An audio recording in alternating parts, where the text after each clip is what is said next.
السلام عليكم ورحمة الله وبركاته. وعليكم السلام. الحمد لله رب العالمين، والصلاة والسلام على خاتم الأنبياء والمرسلين سيدنا محمد وعلى آله وصحبه أجمعين. اللهم صل على نبينا محمد وعلى آله وصحبه وسلم يا ربنا تسليما كثيرا مزيدا إلى يوم الدين. أما بعد، أيها السادة المشاهدون، أيها الكرام، أيها الطلاب الموجودون، فإننا بفضل الله تعالى في هذه الحلقة نتكلم عن أمر هام جدا له أهمية كبرى، لما لا يكون كذلك، وهو المصدر الثاني للتشريع الإسلامي بعد القرآن الكريم، ألا وهي السنة النبوية المطهرة. طيب, tahmid dan salam alhamdulillah Allah Subhanahu wa taala, bahwasanya pada sore hari ini kita akan membahas sesuatu yang sangat pokok dalam kehidup kita, yaitu adalah sumber kedua di dalam syariat kita setelah Al-Qur'an, yaitu sunnah an-nabawiyah atau sunnah Nabi Muhammad sallallahu alaihi wasallam. أيها الأحباب الكرام، لابد أن تعرفوا أن السنة النبوية كلها وحي من الله عز وجل، فالله عز وجل قال: وما ينطق عن الهوى إن هو إلا وحي يوحى. Bahwasanya hadis Nabi Muhammad SAW adalah sesuatu yang sangat penting bagi kehidupan kita, sebagaimana Allah Subhanahu wa taala berfirman, "Wa ma yantiqu 'anil hawa in huwa illa wahyu yuha." وقال الله عز وجل كأنه ينصح نساء النبي صلى الله عليه وسلم في سورة الأحزاب: واذكرن ما يتلى في بيوتكن من آيات الله والحكمة. آيات الله هي القرآن الكريم، أما الحكمة هي قول النبي الأمين صلى الله عليه وسلم إنها السنة. Bahwasanya di dalam Al-Quran Allah Subhanahu wa taala berfirman dalam Quran surah Al-Ahzab ayat 34, "Wadhkurna ma yusla fi buyutikunna min ayatillahi wal hikmah." Bahwasanya sebutkanlah, ingatlah apa yang dibacakan di rumah-rumah kalian daripada ayat-ayat suci Al-Quran dan juga daripada hikmah. Dan hikmah yang disebutkan dalam ayat ini adalah sunnah Nabi Muhammad sallallahu alaihi wasallam. وقال الله عز وجل: هو الذي بعث في الأميين رسولا منهم يتلو عليهم آياته ويزكيهم ويعلمهم الكتاب والحكمة. فالكتاب هنا هو القرآن الكريم، والحكمة هي كلام النبي الأمين صلى الله عليه وسلم إنها السنة. Sebagaimana Allah Subhanahu wa taala jelaskan di dalam Al-Qur'an, bahwa yang disebutkan dalam Al-Quran yaitu yang dimaksud dengan Al-Kitab yakni Al-Quranul Karim, dan yang disebut dengan hikmah yakni qaul atau hadis daripada Nabi Muhammad sallallahu alaihi wasallam.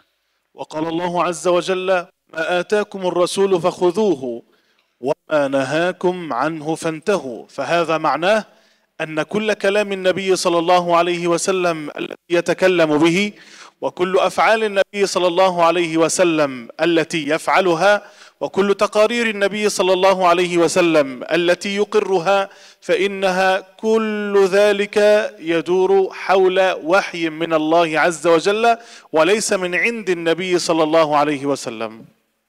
طيب, Allah Subhanahu wa taala menyampaikan bahwasanya apa yang disampaikan oleh Rasulullah Muhammad SAW kepada kalian, maka ambillah, dan apa yang Allah Subhanahu wa taala larang, maka jauhilah. Bahwasanya itu semua adalah ketentuan dari Allah Subhanahu wa taala. ونحن اليوم بإذن الله تعالى نأخذ سريعا معنى السنة النبوية أو معنى الحديث الشريف. الحديث الشريف هو كل ما ثبت عن رسول الله صلى الله عليه وسلم، كل ما ثبت عن رسول الله صلى الله عليه وسلم. وعندنا هنا ما ثبت فيخرج ما لم يثبت، يخرج الحديث الضعيف، كل ما ثبت عن رسول الله صلى الله عليه وسلم. Baik, pada hari ini di awal ini kita akan membahas tentang definisi daripada al-hadis asy-syarif. Al-hadis asy-syarif yaitu adalah segala sesuatu yang ditetapkan bahwasanya itu berasal dari Rasulullah Muhammad sallallahu alaihi wasallam, dan yang tidak berasal dari Muhammad sallallahu alaihi wasallam maka itu bisa merupakan hadis yang dhaif atau bahkan maudhu, hadis yang palsu.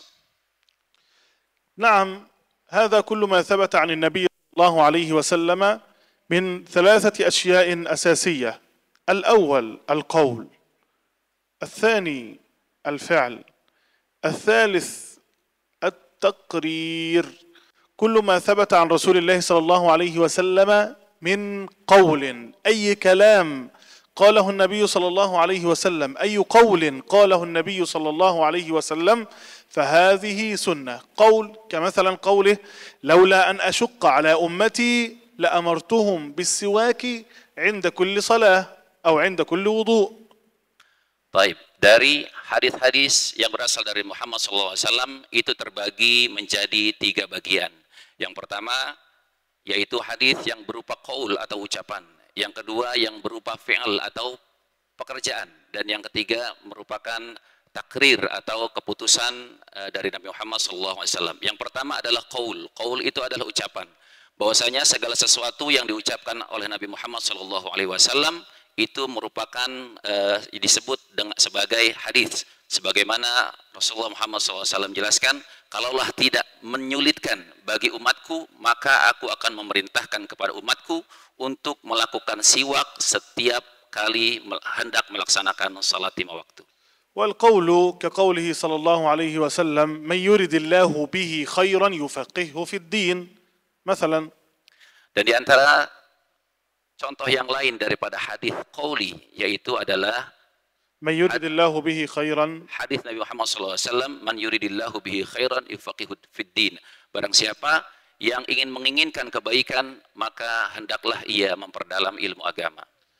وأما الفعل فهو فعل النبي صلى الله عليه وسلم الذي فعله ورآه الصحابة يفعل كذا ثم هم يسجلون هذا الفعل، فهذا الفعل من السنة أيضا.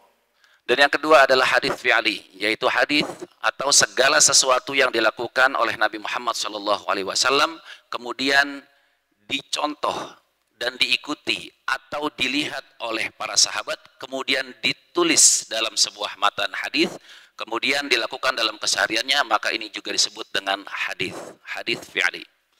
وهذا الفعل كثير جدا جدا جدا نقل عن رسول الله صلى الله عليه وسلم، كوضعيته في الصلاة ووضعيته في السجود مثلا، أو في جلسة الاستراحة أو في التشهد، جلسة الافتراش، جلسة التورك، كل هذا من فعل النبي صلى الله عليه وسلم.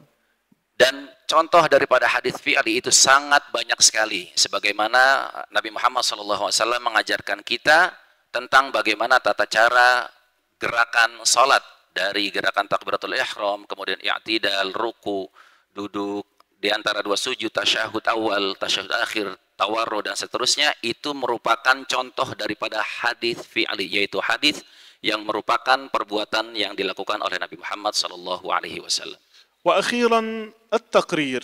التقرير هذا شيء لم يفعله النبي صلى الله عليه وسلم، وشيء لم يتكلم به النبي صلى الله عليه وسلم، لكنه شيء قام به أحد الصحابة ورآه النبي صلى الله عليه وسلم يفعل كذا، ولم يتكلم النبي صلى الله عليه وسلم، لم يعلق على هذا الفعل، فهذا يسمى تقرير، لأنه النبي صلى الله عليه وسلم لا يسكت عن باطل، فهذه سنة تقريرية، لأنه لو كان هذا الصحابي فعل فعلا خطأ لتكلم النبي صلى الله عليه وسلم وقال له: أنت أخطأت في كذا أو أخطأت في كذا.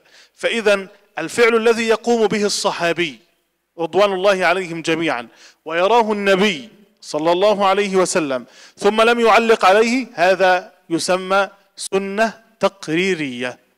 Dan yang ketiga adalah sunnah takririyah atau hadis takriri, yaitu hadis yang di mana Rasulullah Muhammad SAW itu tidak melakukan sesuatu apapun dan tidak mengatakan sesuatu apapun, akan tetapi Nabi Muhammad SAW melihat para sahabat mengatakan atau melakukan sesuatu hal, akan tetapi Nabi Muhammad SAW tidak berkomentar apapun, tidak mengatakan hal apapun. Itu menandakan bahwasanya itu merupakan hadis takriri, karena sejatinya Nabi Muhammad SAW ketika melihat kebatilan, maka tentu saja Nabi Muhammad SAW akan langsung menegurnya, mengatakan ini salah, ini keliru, dan seterusnya. هناك أيضا بعض الأشياء الأخرى التي تدللنا على أن الصحابة رضوان الله عليهم لم يكونوا يتركوا رسول الله صلى الله عليه وسلم أبدا، فإنهم ينقلون عن رسول الله صلى الله عليه وسلم كل شيء، فعل، قول، تقرير، حتى الصفة الخلقية التي كان عليها النبي صلى الله عليه وسلم، فإن الصحابة رضوان الله عليهم ينقلونها. الصفة الخلقية، أخلاق النبي صلى الله عليه وسلم. Bahwasanya selain 3 hadis yang telah kita bahas, qaul, fi'al, dan takrir, ada hal lain yang juga dapat kita temukan dalam keseharian Nabi dalam bentuk akhlak Nabi Muhammad SAW, di mana para sahabat terus mengikutinya, menirunya dalam kesehariannya, dan sehingga ini merupakan sesuatu yang juga patut kita ikuti dalam keseharian kita. هذه الصفة الخلقية ينقلها الصحابة رضوان الله عليهم، فيقولون أن النبي صلى الله عليه وسلم كان خلقه القرآن، كان قرآنا يمشي على الأرض، هذه هي أخلاقه صلى الله عليه وسلم. Bahwasanya Nabi Muhammad SAW dalam kesehariannya selalu diperhatikan oleh para sahabat, kemudian meniru akhlak-akhlak Nabi Muhammad SAW, sehingga dikatakan bahwasanya Nabi Muhammad akhlaknya adalah Al-Quran. Akhlaknya adalah Al-Quran, kemudian Nabi Muhammad adalah Al-Quran yang berjalan, yang menggambarkan segala sesuatu yang diajarkan oleh Al-Quranul Karim. كذلك يقولون أن النبي صلى الله عليه وسلم كان أشد حياء من العذراء في خدرها، من البنت التي لم يسبق لها زواجا. Dan di antara ciri-ciri akhlak Nabi Muhammad SAW yang baik, yaitu adalah bentuk rasa malu Nabi Muhammad SAW. Bahkan disebutkan malunya Nabi Muhammad SAW itu seperti malunya seorang gadis yang belum menikah, dan Nabi Muhammad SAW itu mencirikan rasa malu sebagaimana yang dialami atau yang dilakukan atau dirasakan oleh gadis-gadis yang belum menikah, yang selalu malu dalam kesehariannya. كذلك أو صفة خلقية، يقولون أن النبي صلى الله عليه وسلم كان شكله كذا أو كذا، شعره كان ليس بالصبت ولا بجعد قطط، ولكن كان وسط بين هذا وذلك. Dan di antara hal-hal lain yang perlu kita ikuti juga bahwasanya Nabi Muhammad SAW memberikan contoh kepada kita yang dapat kita ikuti dalam bentuk fisik. Bagaimana fisik Nabi Muhammad SAW, bagaimana kondisi fisik Nabi Muhammad SAW dari mulai atas kepala sampai kaki. وكانت لحيته كبيرة عظيمة حتى أنه كانت لحيته ترى من خلفه، الذي ينظر من خلف النبي صلى الله عليه وسلم فإنه كان يرى لحيته، وكان ليس بالطويل الذاهب ولا بالقصير البائن. Dan di antara ciri-ciri fisik yang ditunjukkan oleh Nabi Muhammad SAW adalah bagaimana jenggot Nabi Muhammad SAW. Bahkan disebutkan bahwasanya jenggot beliau adalah jenggot yang terlihat bahkan dari belakang, dari pandangan belakang kita, itu kita bisa melihat bagaimana jenggot Nabi Muhammad SAW. Dan Nabi Muhammad SAW tidak yang terlalu tinggi, kemudian juga tidak terlalu pendek. فكان ربعة بين البشر ليس بالسمين ولا بالرفيع أيضا ينقلون عنه ذلك. Dan kondisi fisik Nabi Muhammad pun tidak yang terlalu gemuk dan juga tidak terlalu kurus.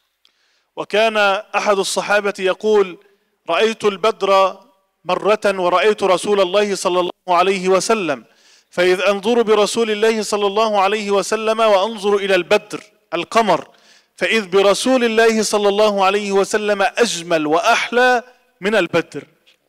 Bahwasanya salah seorang sahabat melihat Rasulullah Muhammad SAW, kemudian di sisi lain juga beliau melihat bulan purnama, lalu kemudian ketika dilihat keduanya, bahkan dibandingkan antara keduanya, antara Rasulullah Muhammad SAW dan juga bulan purnama, maka sahabat tersebut menyatakan bahwasanya Nabi Muhammad SAW lebih indah daripada bulan purnama.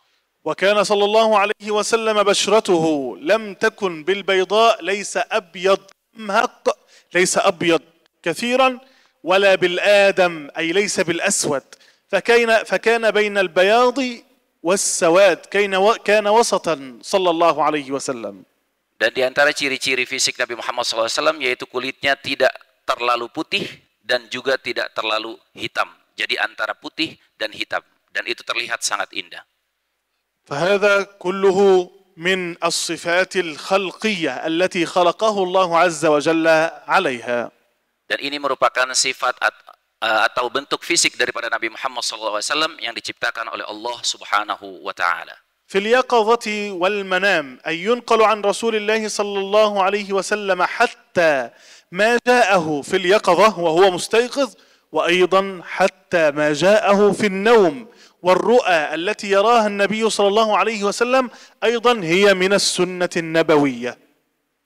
Dan di antara sunnah-sunnah nabawiyah yang kita sebutkan dari awal, yaitu bentuk perkataan, kemudian perbuatan atau takrir, itu bukan hanya saja hadis atau sunnah yang dilakukan dalam kondisi Rasulullah Muhammad SAW terjaga atau sadar, bahkan dalam kondisi Nabi Muhammad SAW tertidur kemudian bermimpi, itu pun merupakan hadis an-nabawiyah.